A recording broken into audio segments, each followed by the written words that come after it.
আজই ডাউনলোড করুন আর এনজয় করুন আপনার পছন্দের শো।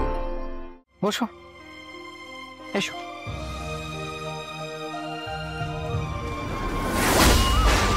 আপনি এত ভাবছেন কেন স্যার? আপনি তো আগে ওই একই কথা ভেবেছেন, সেই কারণে তো আপনার মনের কথাগুলো বলতে এত দিন সময় লেগে গেল। এখনো কেন এক কথা ভাবছেন? দেখো, এটা তো সত্যি যে আমাদের মধ্যেকার বয়সের ফারাকটা সেটা অনেক। বয়সের ফারাকটা কিন্তু সেদিনকারও ছিল স্যার, আর আপনি আমাকে বলেছিলেন আপনি সবকিছু সামলে নেবেন। তাহলে আজ কেন আপনি এরকম করছেন? আজকে মামার কথায় আপনি আমার থেকে দূরে সরে যাচ্ছেন। আপনি আমার কথা ভাবছেন, আমার মা বাবার কথা ভাবছেন, কিন্তু একবারও এটা ভাবছেন না আপনি দূরে চলে গেলে কি হবে। স্যার, সব শেষ হয়ে যাবে স্যার, সব শেষ হয়ে যাবে। কিন্তু বিশ্বাস করুন, আপনি যদি আমার পাশে থাকেন, আমার হাতটা শক্ত করে ধরে থাকেন, তাহলে আমি এই ভালোবাসার শক্তি দিয়ে সব লড়ে নেব। তোমার বাবা মার সঙ্গে লড়াই করবে? আমি যে বাবা মা তোমাকে বুকে আগলে রাখেন, তোমার জন্মের পর থেকে তোমাকে মানুষ করেছেন, তাদের বিরুদ্ধে লড়াই করবে? তাদের কষ্ট দিয়ে তুমি ভালো থাকতে পারবে? কি বলছো সব? আমার আসল শক্তিটাই আমার ভালোবাসা, যার সামনে স্বয়ং ভগবানও কিন্তু মাথা নয়। সেই শক্তি দিয়ে আমি লড়ব। আমার সামনে যত বাধা আসুক না কেন আমি লড়ব। কিন্তু আপনি তো হার মেনে নিচ্ছেন স্যার।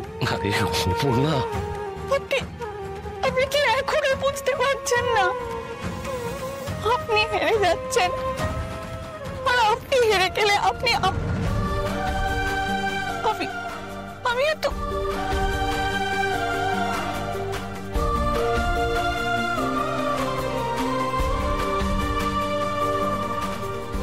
যে কথাগুলো তুমি বলে গেলে অপর্ণা, সেগুলো ভুল নয়, সেটা আমি জানি। তা আমি তোমার বাবা মার বিরুদ্ধে গেলে কি কি হতে পারে তার আজ আমি করতে পারি, সেই বয়স আমার হয়েছে। তখন আমি তোমার কথা শুনবো না তোমার বাবা মার কথা, সেটাই বুঝতে পারছি না। সেটা ঠিক করাটা আগে জরুরি।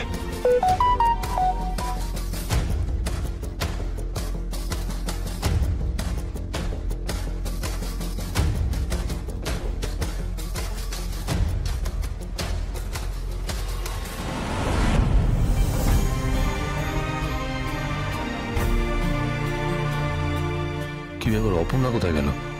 এই তো কেবিন থেকে বের হলো। স্যার, কিছু বলবেন? হ্যাঁ, অপর্ণা কোথায় গেল? ওকে একটা ইনফরমেশন দেওয়ার রয়েছে ওই লঞ্চের ব্যাপারে। স্যার, আপনি আমাকে বলে দিন, আমি ওকে জানিয়ে দেবো। তোমাকে জিজ্ঞেস করলাম অপর্ণা কোথায়, তার উত্তর দাও। স্যার, ও তো ব্যাগ নিয়ে বেরিয়েছে, আবার আসবে বলে গেছে। ক্যাফেটা কিন্তু রাস্তার ওপরেই। আমরা ঠিক আছে, এসে বসো। না মানে গাড়ি নিয়ে যাওয়ার কোনো দরকার নেই, আমরা হেঁটে চলে যেতে পারবো। না, গাড়ি থাকতে হাঁটবে কেন? বসো, এসো।